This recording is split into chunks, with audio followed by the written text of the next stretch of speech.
All right, what's up, everybody? How we doing? Happy Friday. I am somewhat back.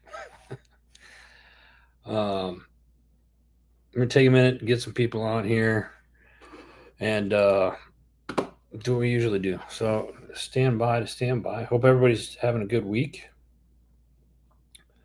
Let's share this out if you can, please.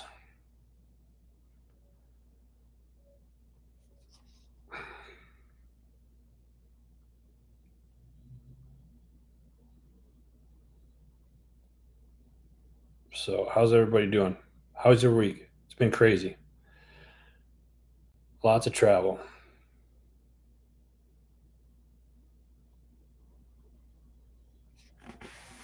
Lots and lots of travel.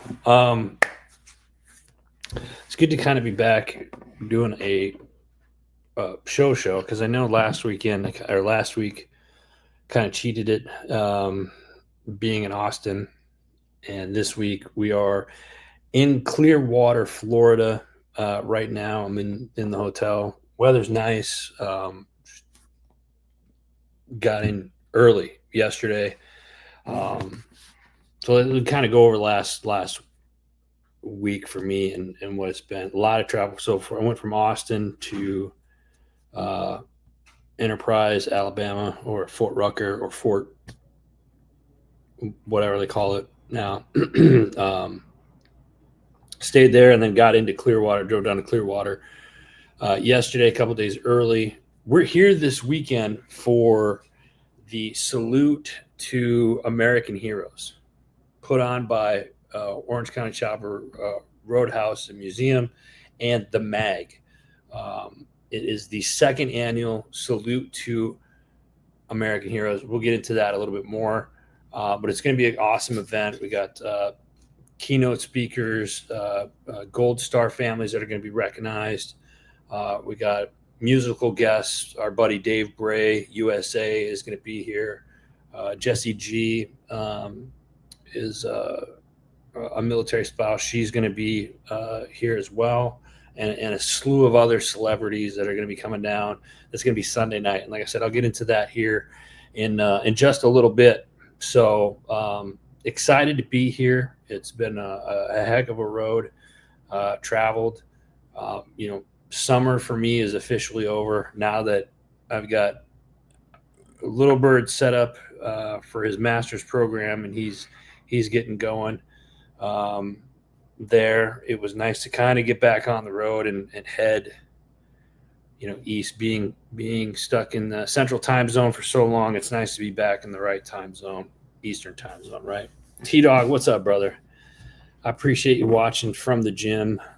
Try not to stumble. And if you're on the treadmill, run an extra mile. One for me, please. Thank you.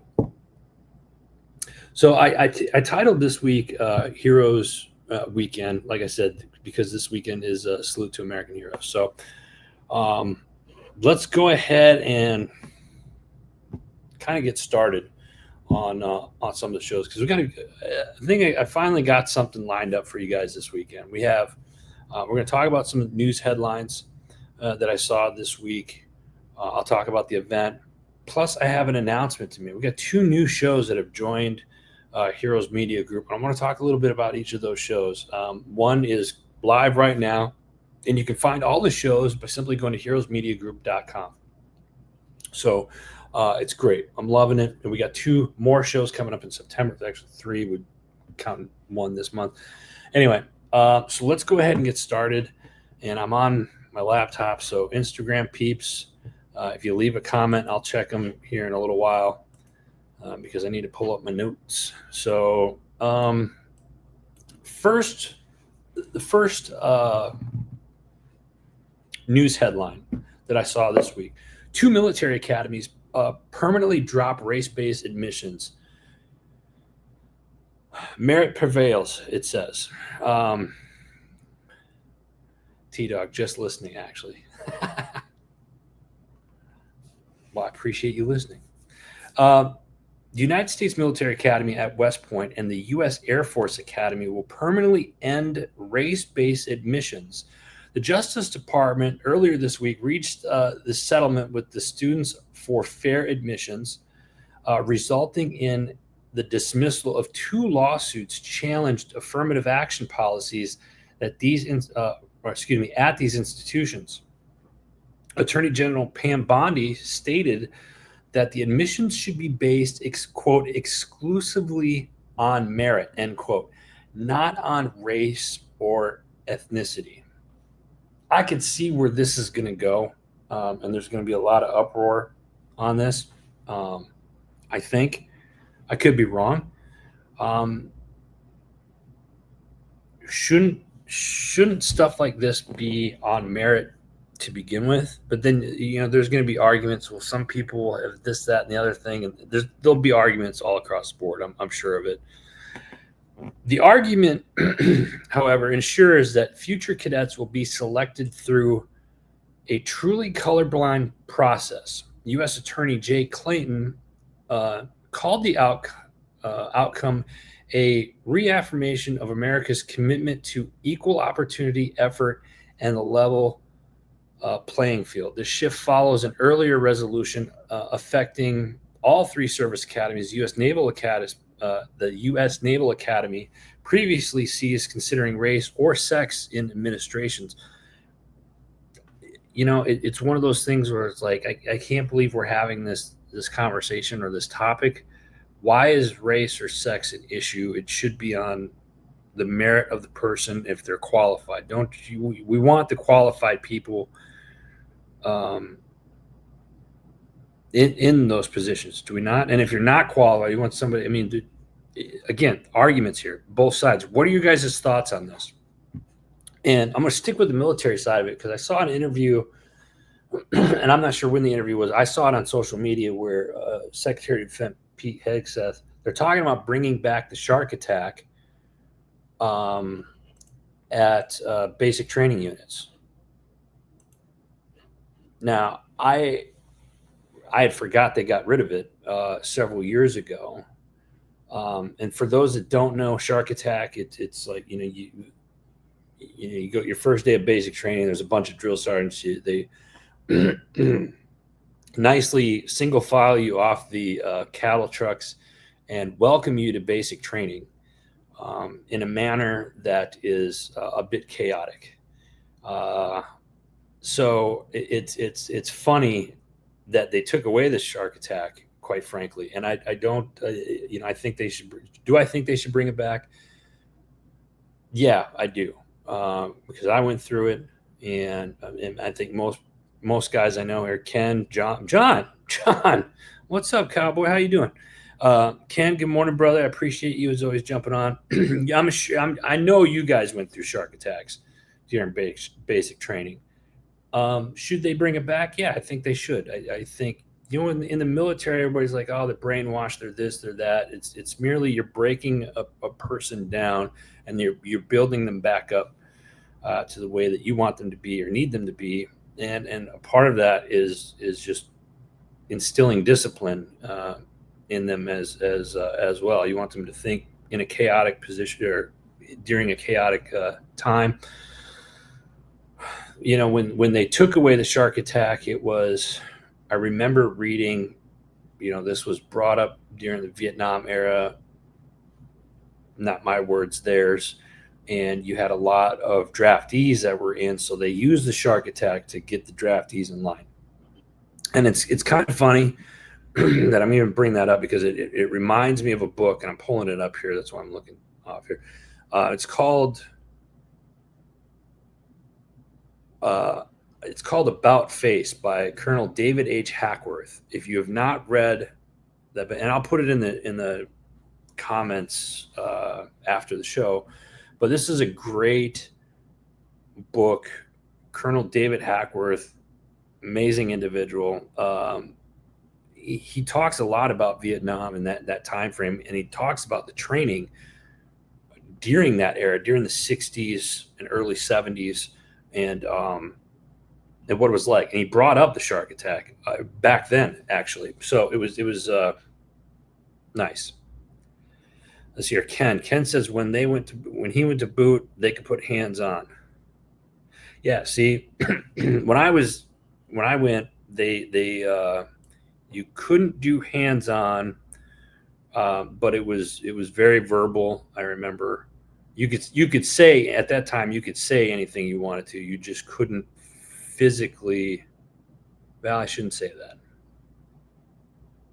I don't remember, Ken. That's a good point. I definitely know my drill sergeants that I had when they went through basic training. It was it was definitely hands on. So I'm bringing back the shark attack. I think that's a good call. I'm sure there's going to be modified versions of it, like you can't put hands on, but you verbally say what you need to say, or a drill sergeant can say what they want to say. I don't see anything wrong with that. I think over the years, I think it's gotten soft. The military's gotten soft. John, the first time a DI got my face, I burst out laughing. How'd that end for you, John? How did that end for you? Now, funny story, true story. So I went, I'm dating myself. I went in 98 and I went to Fort Leonard, and we were the second class of trainees to go through in a co-ed. So I had a co-ed unit because I was a truck driver. And I remember hearing stories of the first training class I went through, and they had set up the barracks like one room.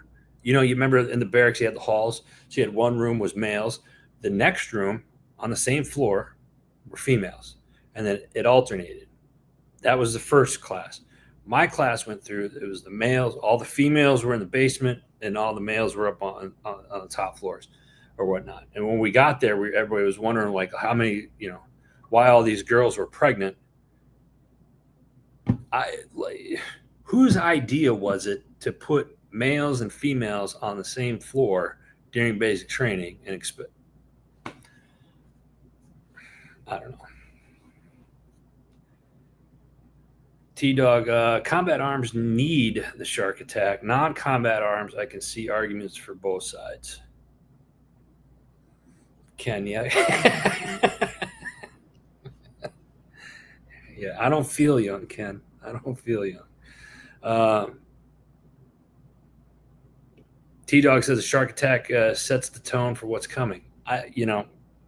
Looking back on it, it wasn't, going through it sucked because you were just like, holy shit, I've never gone through anything. Why is this guy yelling at me? I haven't done, it doesn't matter. And it gets you thinking, do this, do that, drop this, drop that, whatever. And you got 10 people in your face. I remember at one time I had 5 drill sergeants around me, and like one person put the bag down. And there's the guy over here, pick it up, put it down, pick it up. And you're like, what the hell you want me to do? But it set the tone, and I agree. I think this is a good thing. I know a lot of people aren't. There's some people I know that are not happy about it. But in the interview, when you listen to Secretary of Defense Hegseth say, we're trying to bring order back into the military, and we're trying to train those that want to be trained and that are there to protect each and every one of us and the nation. So, again, I think this is a good move, bringing back the shark attack during basic training. No holding hands, no this kumbaya crap. The other thing is, I think put the phones away too. I've heard in recent years kids have their phones, and and here's the other thing. When you're doing the shark attacks, the drill sergeants need to stay in line with training and set boundaries with it, but don't set them so weak to where everybody is like, hold my hand, and we don't want that either. We want to strengthen our military. We should want a strong military. So that's my 2 thoughts on the bringing back the shark attack. I found that to be interesting, and it's going to be interesting to see what happens moving forward with with that. I guess here's another one. I didn't put this in there, but I want to bring this up anyway because something else I remember was I know they're doing a lot of cuts in the military, and I go back to the book that I mentioned by Colonel Hackwith. It's called About Face. Colonel David Hackwith. He talked about, David Hackwith was an infantry officer. He started off in the enlisted, and then he worked his way into on the officers. So he started off enlisted, ended up becoming an officer, and it was an infantry officer and several other branches and whatnot. But one of the things that he talked about in the book was, what they called paper punching, and a lot of these guys didn't care so much about the troops. It was more or less what they could do to advance their career. A lot of watching out for themselves kind of a thing. And I think I bring that up because it's something that I felt the Secretary of Defense now had said, we're getting rid of a lot of generals and a lot of staff officers of the higher rank that have created positions for themselves just to advance their career and had nothing to do with the advancement of military or the troops on the ground or new trainees or anything like that. I also think that's a good move. I think you don't want too many generals. I think you want more enlisted personnel and probably lower ranking staff officers to build. It's going to be very interesting to see over the next 3 years how the military rebuilds itself. Again, just my 2 cents on that. So, all right, let's move on to the next one. This one I found very interesting. Children protected as court upholds state's ban on gender changes. I've talked about this in the past when it first was brought up, but now the Federal Appeals Court ruled that laws prohibiting child sex change surgeries do not violate parental rights. The U.S. Court of Appeals for the 8th Circuit ruled 8-2 that Arkansas's Save Adolescents from Experimentation Act, or SAFE, can now take effect. This is a huge win for children and parents, for that matter. Again, I stress, I don't have a problem with, if you're an adult and you are a man and want to become female, or you're a female and you want to become a man, that's your decision. Do it as an adult. If you're an adult with children and your child says, mom or dad, or, I want to become a boy or girl, whatever, I want to change sexes, and you allow that for your child, I would consider that child abuse personally. Leave that up for the child to determine when they are an adult. What do we define as adult? If you look at a lot of studies, they say males don't really mature until the age of 25. And I'm sure, knowing most of you that are on here, that's probably a true statement, myself included. So I think if you're going to do it, do not allow children under the age of, we'll say 18 for this argument, because most people can join the military, vote, etc. But don't allow them to make those types of decisions as children or as minors. So I think if you're going to allow people to do that, you have to wait till you're at least 18. You're adult, you can make that own decision on your own. Parents with minors cannot make any of those decisions. And if you do, I think parents should be scrutinized for it. And I think they should be charged for child abuse, personally. My personal opinion on that. Not that you guys are here for my personal opinions, but I'm going to give it to me anyway because it's my show. Christina, good morning. How are you? Appreciate you jumping on us, sis. T-Dog, I resent what you say. I bet you do.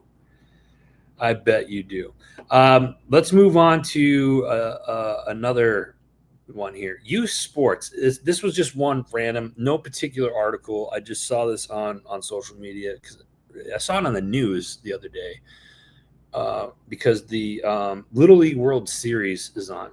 Not that I wasn't engulfed in it or anything like that, but I saw an article, and then I started seeing on social media that there was cheating going on in the Little League World Series. Like, signs were being stolen, and these kids were, giving away signs and pitchers as catchers, and then there's a lot of talk about the toxicity of how parents are. Like, they spend $600 on a baseball bat. I remember as a kid, if I got a brand new baseball bat, it might have been a Walmart special for like $30, and that was expensive at that time. You know what I mean? What are your guys' thoughts on parents in kids sports now? Is there a lot of pressure to put your kids through sports? I look back with Junior. I pushed him to play something. He played football up until like his junior year, and then he decided he wanted to do something else. Franco, what's up, brother? I can't wait to see you tomorrow, man. I can't wait to see you tomorrow. But what's your guys' take on parents pushing their kids to play sports to the point of where it's not fun for them anymore? A serious question. I'm really curious of whatever. Have you as a parent done it yourself? I did. I'll call myself out. I forced Junior to play football. Junior year, he wasn't having it. Didn't like it. I said, find something else. He ran track, cross country, and then he got on a shooting team, which I was all for, because he ended up shooting first in the state of Arizona, and then shot at nationals. And my philosophy was you had to do something. I don't care what it was, but find something. Football was the only thing that was my thing. I kind of pushed that on him until he found shooting and approached me. He was like, "Dad, I don't want to play football. I want to shoot." Good, do it. Let's make it happen. So I think like with but I pushed him for years to do something he didn't want to do, and it wasn't fun anymore for him. And I'm seeing a lot of that with other parents and other sports nowadays. True Patriot Outfitters, good morning, brother. How are you? Let's see here. T-Dog says, travel sports are a business and more for profit than they are for the kids nowadays. I would agree with that statement.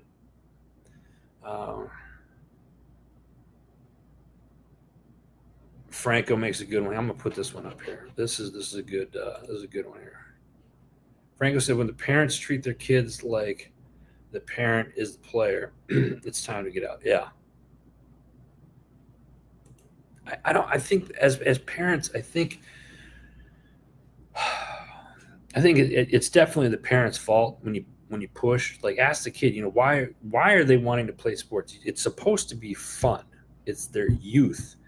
I think so many parents nowadays like push because they want them to be the next, Ken Griffey Jr. or whoever the big names in baseball are now, or the next whatever person is famous in whatever sport is now. Ryan Hunt, good morning, sir. How are you? Appreciate you. Christina, it's a lot of pressure. The kids want to play a sport to make the parent proud and to have fun, to do it for themselves, and they struggle to try to get the parent to know because they don't want to fail them. Yeah. Oof. God, that's like a punch in the gut right there. Tina, I'm going to put yours up, sis. That's a good point. Yeah, I think a lot of kids don't want to disappoint their parents, or the parents just force them to do something that the kids don't want to do. And as parents, shame on us, right?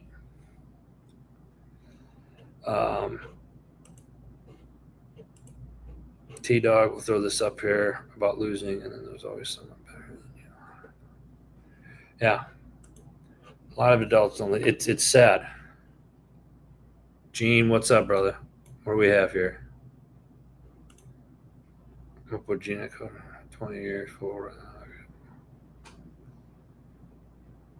lots of physical challenges, but getting teens involved in team events and forcing them to try it and stay busy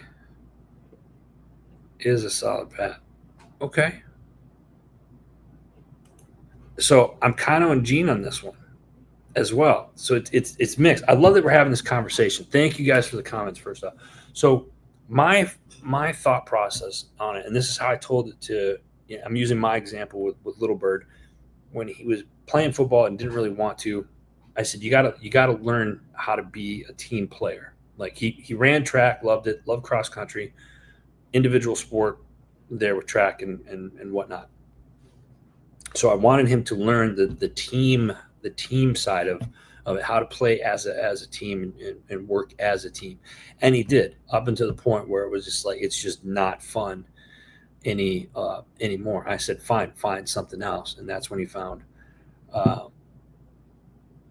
shooting. So it was a hard decision. And I remember this conversation like it was yesterday, because he approached me. He's, Dad, I don't want to play football anymore. It sucks. I'm not having fun with it. And if you're not, and my pop told me, like, if he's not having fun with it, he's going to end up getting hurt. And then, red flag for me. I was like, wait a minute, like, I don't want my kid getting hurt, even though it's a contact sport and he was good at what he did. But if he's not having fun, why force them to play it if they're not having fun anymore? If you're not having fun, they shouldn't be doing it. Now, granted, I understand you want them to learn like a team side of it, but then my approach to it was find something else then. And he did. I was lucky enough that my son found something. And then the even though shooting is more of an individual thing, he was on a team, and it worked as a team on a lot of different things. So anyway, I wanted to bring up that. A lot of great comments. Let's hear it.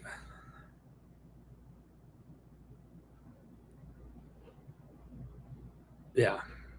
It's I'll pull that up there, T-Dog. So anyway, I saw this on there, and I'm seeing a lot of pressure on kids today. And I get it. Parents want their kids to be the next Griffey, Michael Jordan, Brett Favre, whatever. And I'm totally I use everybody that's like long retired. That's my era, whatever. Don't judge me. But I think as parents, I think maybe we take a step back and realize what's important. Let's get them involved. One, I think discipline. I think as a society as a whole, we've lost discipline as parents. We kids doing something, they're irritating you, they're bothering you. Here, go play on the tablet, go play on your Xbox, PlayStation, your phone, cell phone, whatever. I think when I was a teacher, I was a substitute teacher for a few years at a high school in Arizona. And when I was talking to the kids, it was the ones that got in trouble a lot, because I did a lot of in-school suspension stuff. The ones that were in trouble were the ones that just wanted discipline in their life. And when you gave them that, they did a complete 180. And again, this is just my experience, but let's see here, Gene. Many teens turn mom and dad, good thing.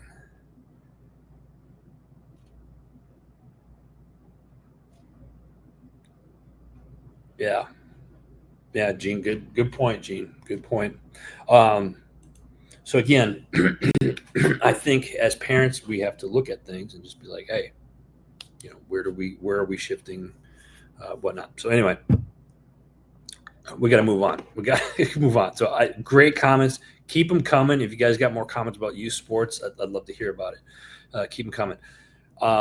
My next one, I know you guys are going to love this. Trump's AI strategy powers a new government tool.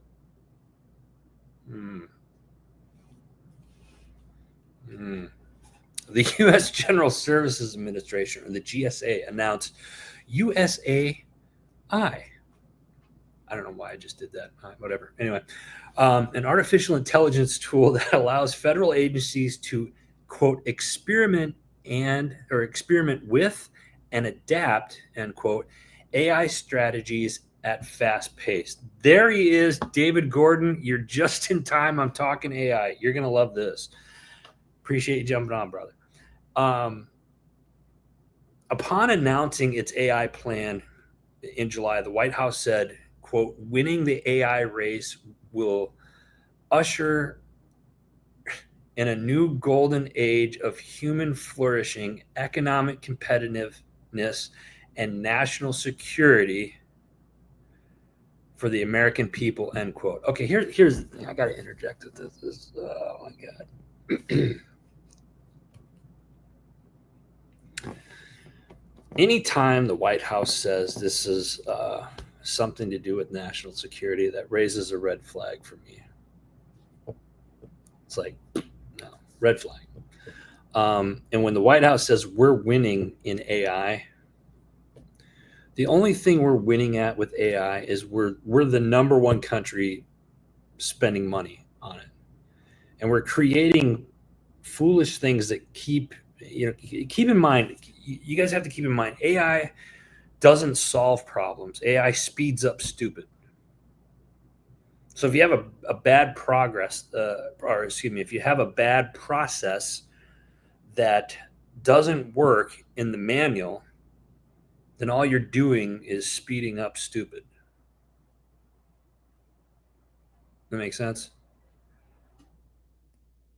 Is AI a great tool? Can be, if it's used right, and if whatever the input's being put in is correct. But we're not the number one country. Our country here, the news outlets here in America will tell you that we are leading the world in AI. We're not. China is. That's a fact. You don't believe? Don't take my word for it. Google it. Watch other news sources outside of the U.S. and I guarantee you will find stuff on this. The U.S. is the number one spender in AI because we spend money on just foolish crap. Anyway, moving on. Sorry.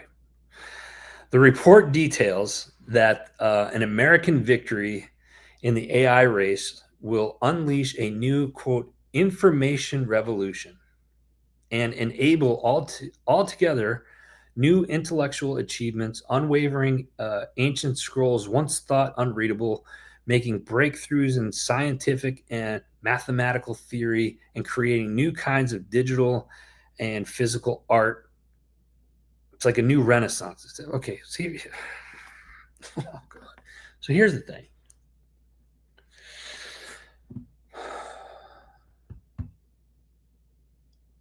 We sent people to space back in the 60s.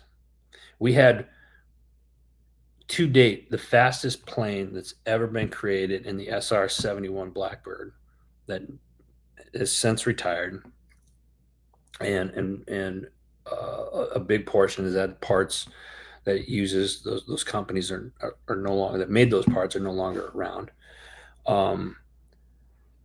We haven't created anything like that really since. And this AI is, we haven't cured cancer. I don't know. I can't. David, what is it? Describe leading in AI.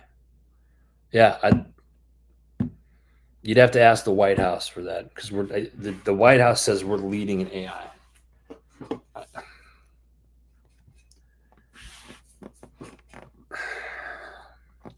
I look at AI as a whole. Here's I'm going to answer David's questions here. I think of leading in AI, also, autonomous vehicles, drones, counting drones. I was just last week, if you saw the show, I was in Austin, Texas, and 2 autonomous unmanned cars, those Waymos, I think is the company it's called. It's Waymo, Waymo. It's like a taxi service, no driver. Now they have them in Phoenix. They've had them in Arizona for several years. Texas is really big. Austin's got a dozen of them. I laughed my ass off because one of them got stuck, and it took it 15 minutes to figure out how the hell to get out of this parking lot. It was hilarious. And I had a great conversation. I was at Fort Rucker night before. I was up in Enterprise, Alabama, up at Fort Rucker, and I was talking about um, autonomous helicopters. Are they using that? And they're testing a few right now.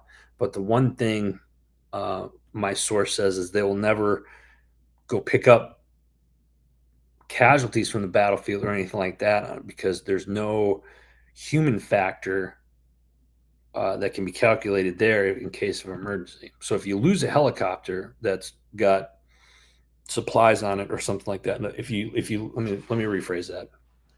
If you lose a autonomous vehicle, then the government write it off. We'll just build another one. If you use and he was using an example like comparing that to uh, a human flying the helicopter. If a helicopter goes down and human life is lost, that's far more greater than if an autonomous vehicle or autonomous helicopter with some supplies on it crashes, then you just build another helicopter, right? Anyway, so I think of leading AI, you're looking at drone, any type of autonomous vehicle. You look at robotics, what's being used now. There's a lot of manufacturing that take place with just straight robots and AI software programs and stuff like that. David, I know I'm kind of on soapbox, but I hope that answers the question. I would like to know more about what the White House says as far as leading in AI. I think China is leading in AI because of all of the different programs and things that they have there. I know you're going to ask me, so I will, as soon as I get home next week, I'll start looking up stuff and I'll send you an email. But I look at this AI report and statement, and the USAI from GSA, the new golden age of human flourishing, and it's national security. They're already, you go to, when's the last time anybody's been to an airport? How many of you that watch fly often, they want you to do all the facial recognition? China's been doing facial recognitions for the last decade. Cameras and granted, we've done a lot of facial recognitions too, probably I would say since the 80s. When you think about it, think about movies that have come out and, oh, that would never happen, the government never do that. Yeah, they've been doing it for years, for decades. So, but now it's getting more and more, and we're trying to adapt more of those programs here in the United States. You go to an airport, prime example. You don't have to show your ID anymore. They just take a facial piece. And I've seen guys that say, I don't want my face, I'll show you my ID, and TSA gives them shit about it. Excuse me, give you crap about it. So where do you draw the line in this stuff? Where's the line in the sand? Anyway, AI. You guys know I'm going to talk about AI. I'm not, moving on. What do we got? Hey, like I said, I'm down here in Clearwater, Florida right now. Sunday night, OCC Roadhouse. We got the Salute to America, the second annual Salute to American Heroes and benefit concert. HMG is honored to be here. We got a table here this weekend. If you are in and around Florida, or if you're not in Florida and you want to fly down here this weekend, Sunday, doors open at 5. Unless you get a VIP ticket, you can go to salutetoamericanheroes.com right now. VIP tickets, I believe, are like $38, $38, $40, something like that. Get them, and you can come in at 4. Meet the celebrities that are going to be there. It's kind of like they do a meet and greet, take some pictures. OCC Roadhouse and the MAG Agency, along with Operation Healing Heroes and Operation Barbecue Relief, to host second annual Salute to American Heroes. This event will be filmed for a later broadcast on an episode of Operation Healing Heroes, which is on the Discovery Channel. I'm looking forward to sitting down with Operation Healing Heroes and talk to them a little bit about all the great things that they do for our nation's heroes over at that organization. So Sunday night, they're filming this for an episode on the Discovery Channel. It's going to showcase inspirational tribute to humanitarians as well as an awards ceremony honoring American heroes and veterans. When is it happening? This Sunday, August 17th, OCC Roadhouse Museum right here in Clearwater, Florida. I'm going to put maybe I'm not, maybe I can, I don't know. I'm trying to multitask. Doesn't always work very well. There is the link in the comments below. So come check us out. It's going to be awesome. Your boy's going to be here. I'm going to be doing lots of filming. We'll try to go live in between some of the shows. I know we have some shows going on Sunday night, so we'll see. I'll definitely get some videos and post some pictures of it as well.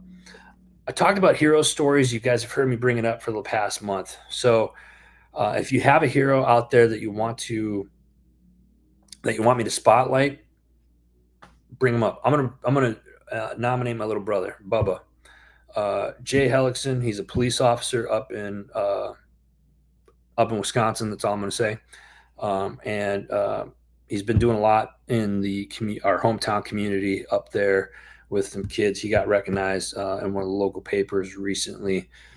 So that is our hero story for the week. Is my little brother, Bubba Hellickson.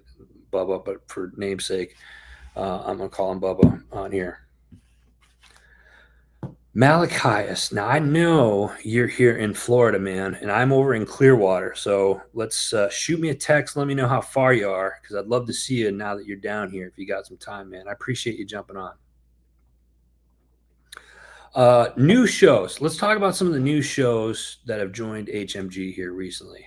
She Bird the Vibe. Her laugh, my heart. Let me tell you a little bit about this show, guys. Ashley and her, I believe it's her oldest daughter, Mia. Anyway, Ashley, I've known Ashley for the latter part of a decade.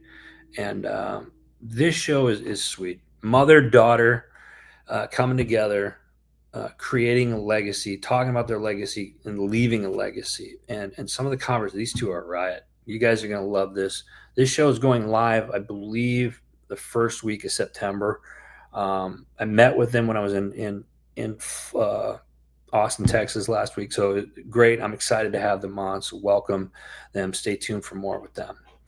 Also, we have Vet SOS. I've talked a little bit about this. They have several series of shows through Vet SOS. And you can watch them live on their YouTube channels as well. Go to Vet SOS on YouTube. But now you can listen to their audio right here on Heroes Media Group. And that's who we're actually going to start off with this week. So Vet SOS this week, they have special guest Mary Fisk. She's a Marine Corps veteran and a student veteran career counselor at Penn State University, who's on a mission to ensure every student veteran has a solid plan before graduation. It's an awesome episode. I love it. Check it out, Vet SOS Podcast.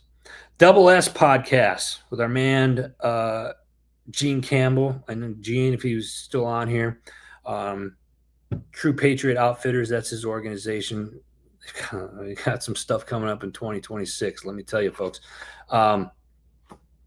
He did a pre-recorded show because Gene travels just as much as I do. Gene's constantly on the go. He had Mike Hauser and Stacy Jordan from Working Man's Kayak Fishing joining the show on this pre-recorded show. Mike's a USMC veteran. And then we also had Mr. Stacy Jordan, and they talk about their unique fishing series that they've done with Working Man's Kayak Fishing. So check it out. It's a great show. Their show is also live every, I want to say Sunday night on Heroes Media Group as well, or follow them at True Patriot Outfitters. What do we have next? The Disgruntled PM this week. So what's my problem? An exec's take on finding your project's why. This week, Ed Bako, I hope I said his name right, who shares his diverse background and insights on project management from executive perspective. Jesus. Ed discusses the disconnect between project managers and executives. How many of you out there have had this problem? The importance of understanding the real customer and the need for effective communication and risk management. This is great. This is what it boils down to is project managers and the executives communicating. Imagine that. T-Dog, you're enrolled at PSU right now? I didn't know that. How is it that I didn't know that?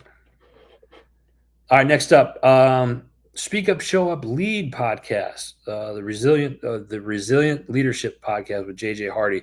This week, he's talking about true leadership isn't about titles; it's about transformation. I love this, and so will you. Make sure you check it out. Keep It Spiritually Simple with Sandra McAllis. This week, you're talking about be careful with what you allow in your psyche. Oh, excuse me. Next up, Faith, Valor, Growth. This is an emotional one. This one launched just this morning. It's called Breaking Free. It's a veteran's battle with Adderall.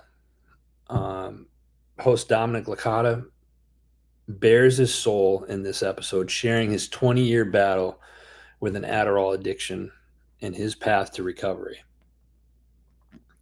I'm telling you, if those of you out there either suffer with some type of addiction or you know somebody that does, this is one of those episodes I encourage you to listen to.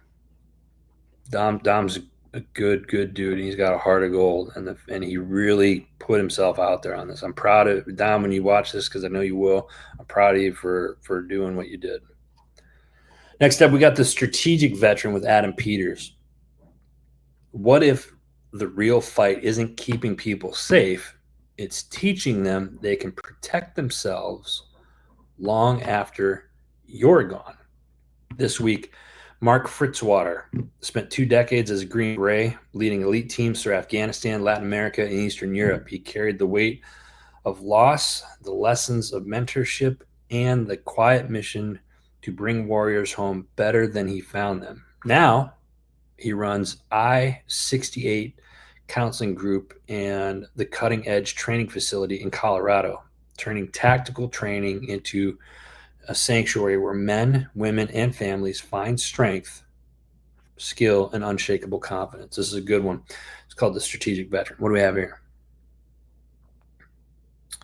David, Adderall is so misused by the medical industry. True statement. 100% agree with you on that. And I believe Dom talks a little bit about it in his episode. I've known a couple of people now that like, oh, I got Adderall. I'm using Adderall for my ADD, but oh God, yeah. Another show topic maybe for another week, but it's crazy. David, if you want to listen to it, it's called Faith, Valor, Growth is the podcast. Next up, we have Homefront Sip Reps. Got some new stuff coming up. Stay tuned for that. JMac podcast. Check out his Sandbox series that Josh is doing down there in Arizona. The Senior Living Guide. David, Ken, this is probably for us. This week, they dive into the world of medical alert devices, where many of us, it's not funny, is because I'm calling out my buddies, but they dive into the medical alert devices where many of us remember. You guys remember that commercial? I've fallen and I can't get up. Well, it's kind of what we're talking about here. But it can be the stigma that is hard to shake. And the truth is that modern medical alert devices are light years ahead of the devices that were advertised. This week, Laura Alejo, she's the vice president of business development at Life Station, is the name of the company. Laura shares insights on how these devices have evolved from simple emergency buttons to sophisticated tools that promote independence and safety for seniors.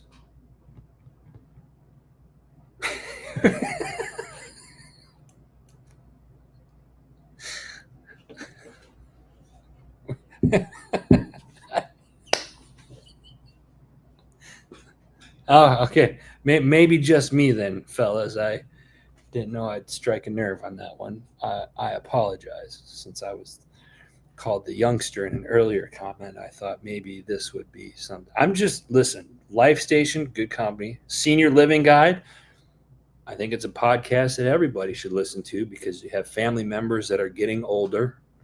And we want to watch out for those said family members. That's all I'll say. Next up, we got Patriots Inside the Wire. Tuesday, Wednesday, Thursday nights, 4 to 6 p.m. Central Standard Time. They're doing a slew of guests this week. I can't even name them all. Go check them out, Patriots Inside the Wire and the Two-Step Drive. Next up, the Arms Room. Every Monday, 2 p.m. Arizona time. This week, they're discussing how to improve your overall shooting skills. Those of you that shoot, or those of you that are just getting into shooting, this is a great episode with a lot of nuggets. And regardless if you've been shooting for years, great nuggets in this episode. Check it out. It's called The Arms Room Show. Next up, Misfit Nation podcast. I'm talking about the Tuesday crew. So Misfit Nation, they do a couple of shows each week. This particular one is the Tuesday crew. They have Dr. Matt Coots on. He talking about intelligence and how to lead in any situation, talking about turning adversity into advantage. He talks about his personal fight with cancer and how it redefined his mission. And then also talks about helping others lead themselves before leading others. This is a cool episode. Check it out. Misfit Nation podcast. Label Free podcast, got new stuff up. We got your 6 at 6 with People's Patriot Project every Sunday night, 6 p.m. Central Standard Time. Always do a round table of good shows there. Check them out. Other Side of the Firewall, Pushing Back Chaos has got some new stuff coming up. MSEC podcast, our friends with Military Child Education Coalition. They were off for July. They came back and they're already fired up and ready to go. They got new stuff out. Check them out. Chasing Happiness, our buddy Ryan's got some new stuff coming. Rise Up, Voices from the Front Line, got some new stuff coming. Stay tuned for all of that. There he is, David Willis, Homefront Sit Rep podcast. David, when you got something else coming up here soon? I do believe. So I appreciate you jumping on. Shout out to Jim Neary's Bait and Tackle out there in Pennsylvania. Appreciate you guys. Finn Tactical, great organization. They love our first responders and veteran community. Check them out. My Tax Fella, the best money I spent as a business owner is getting taxes done and bookkeeping done because I suck at numbers. I say this to every business owner. Find out what your weakness is and fill that with somebody that's an expert at it. My Tax Fella has helped me out for the last decade. Go check them out. Freedom People, VA Claim Builder, From the Farm, all great organizations. Check them out. And then, of course, HMG Beverage. I will be finally back home early next week, God willing, after being on the road for the last 7 weeks. And looking forward to getting back into roasting some coffee. We got some shows that we're going to be serving coffee at here this fall. So a lot of good stuff coming up. New shows coming up in September. But this weekend, it's about our heroes. David, yeah, it's been crazy busy, man. A lot of it this summer this was been a unique year. I'll talk about this real quick. Been a unique year because my son graduated. I'm a family guy. Had been a single parent for 15 years. My son graduated college, commissioned. He is now starting seminary school. So that was kind of the focus this summer, and it was a unique summer because I didn't think I was going to get to spend, a few weeks with him, let alone a month and a half with him. Got him moved in. And now I'm back at it, and not that I've been working this entire time just in different locations and whatnot. With this business, the coffee business, I got somebody back there filling orders. while we were gone. I don't talk much about the coffee stuff. That's going to be changing here soon, so you'll see more coffee promos, self promos coming up this fall here with HMG Beverage as well. But it's been good. I'm blessed, and that's the other thing. You look at life and you see what's going on, and it's easy to get wrapped up in the chaos and stuff. But take a step out of that and realize what you have going on around you and how blessed you are. I'm blessed to have each and every one of you guys on here. The shows that are on here, Ken, David Gordon, the guys I served with, those two guys were mentors of mine, people I looked up to way back in the day. I love the fact that they jump on here and show support. It means the world to me. David, family first. Yeah, I get it. But to me, you guys are family as well. HMG has its family, not only just the shows, but the viewers and the listeners that put their trust in, that show up each and every week here is family as well. So that being said, a big thank you. Stay tuned because I got more stuff coming this weekend. I'll be going live and posting pictures and videos from the Salute to American Heroes event Sunday night. In the meantime, until then, get off the phones, get off the computers, get outside and enjoy the weekend. I know for most of us that have kids, school's getting ready it's either back in session now or it's getting ready to gear up. So if the kids aren't back in school yet, take this, last few weekends or whatnot, get outside, do something fun with the family, protect your minds, smile a lot. God bless you. God bless America. I will see you guys from the home office next week. Love you all. Take care. We'll see you guys soon.